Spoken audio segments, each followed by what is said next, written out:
La mère place un cercueil sur le toit de la voiture de son fils et lui dit calmement « Bon voyage, mon fils ». Le fils lui répond avec assurance « À tout moment, maman ». Soudain, une jeune fille s'arrête, regarde la scène et s'écrie « Jésus !» Le monsieur se retourne et lui demande agacé « Toi, pourquoi cries-tu comme ça ?» La fille répond paniquée « Il y a un cercueil de mort sur votre voiture. »« Comment ça ?» répond le monsieur. « Je vois un cercueil de mort sur votre voiture », insiste la fille. Au même moment, la mère intervient. Le fils ne comprend absolument rien. « Pourquoi cette fille me dit tout ça de si bon matin ?» La fille s'approche encore du monsieur. Le monsieur lui fait face et dit sèchement « Tu as quel problème ? Dis-moi au lieu de dire n'importe quoi aux gens. Est-ce qu'on parle comme ça aux gens ?» La mère commence aussi à décourager la fille.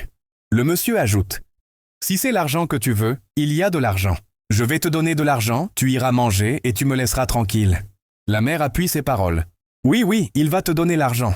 Tu iras manger et c'est fini. » Mais la fille répond calmement « Je n'ai pas faim. Je n'ai pas de problème d'argent. Il y a un cercueil de mort sur cette voiture. » Le monsieur insiste de plus en plus énervé. « Je peux changer ta vie. Je peux faire beaucoup de choses pour toi. Mais ne me dis pas qu'il y a quelque chose derrière moi. Sinon, soit tu n'es pas normal, soit tu as un sérieux problème.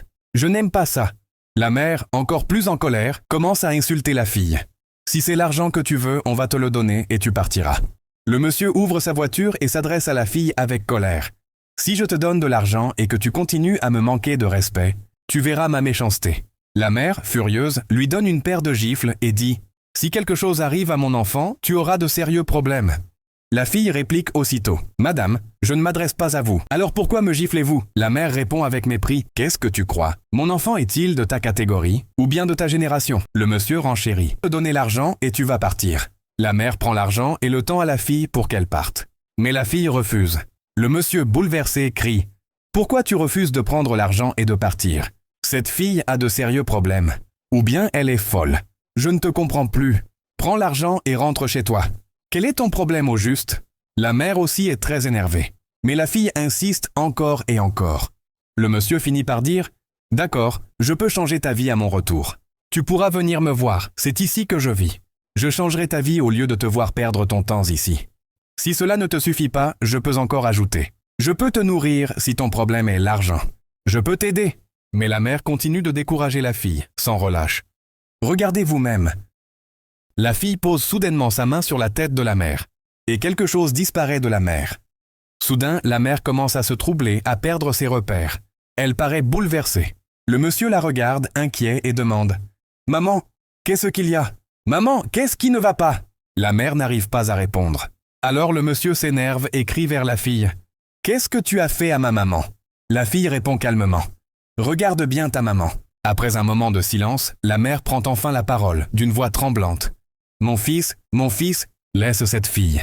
Je dois me confesser. » La mère parle enfin et avoue. « Ce que la fille a dit est vrai. Elle ne ment pas. J'ai placé un cercueil sous ta voiture. » Elle continue, bouleversée. « Elle n'a pas menti. Tout ce qu'elle a dit est vrai. C'est moi qui ai ralenti tes projets. Sinon, tu serais déjà plus célèbre que ça.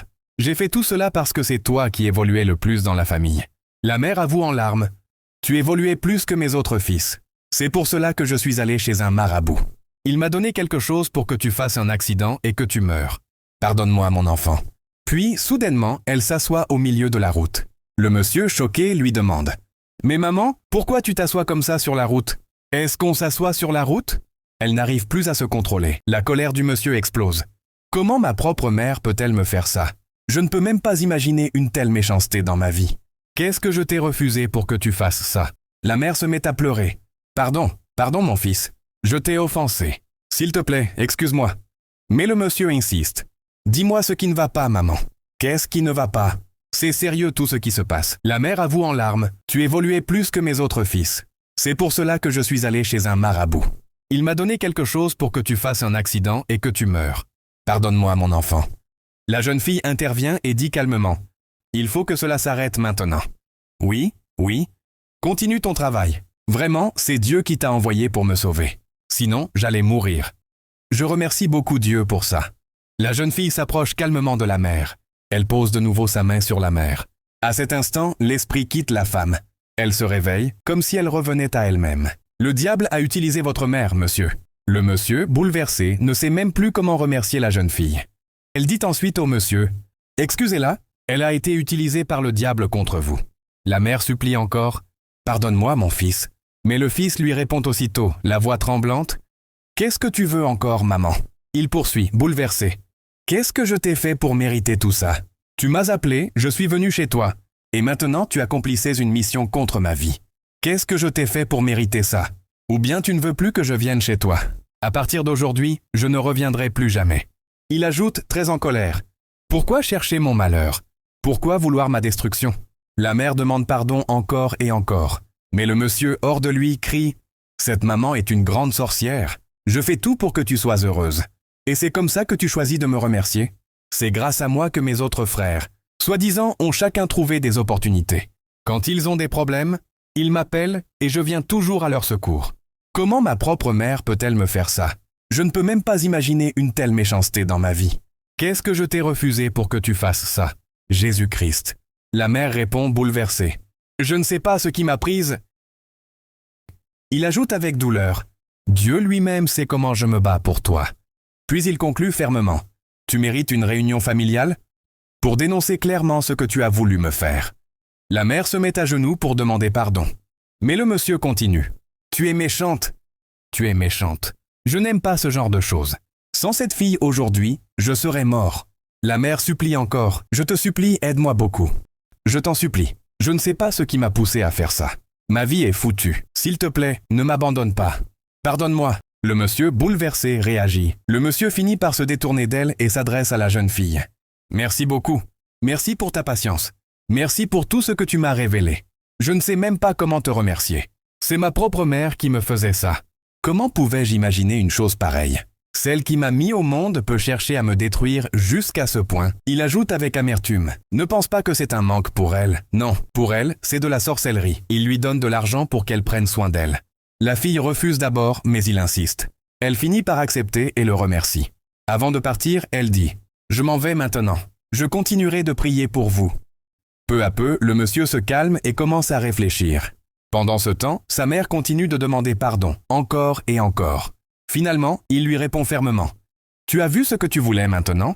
C'est fini. Dieu merci, tu as échoué. Et je ne te permettrai jamais de refaire une chose pareille une seconde fois. » Il conclut. « J'ai fini de parler. » Puis il tourne le dos à sa mère et se dirige vers sa voiture. La mère passe de l'autre côté pour le supplier une dernière fois, mais le monsieur refuse d'écouter. Que cela n'arrive jamais à toi qui regardes cette vidéo, au nom de Jésus-Christ. Si tu crois, écris Amen en commentaire. Like. Partage. Et surtout, abonne-toi pour ne rien rater. Il y a du très lourd qui arrive encore. Nous vous demandons, avec un grand respect, de regarder nos vidéos jusqu'à la fin, de liker nos contenus et d'activer la cloche de notification, afin de ne rien rater. Votre soutien nous encourage énormément et nous motive à vous offrir toujours plus de contenu fort et inspirant. Merci pour la force.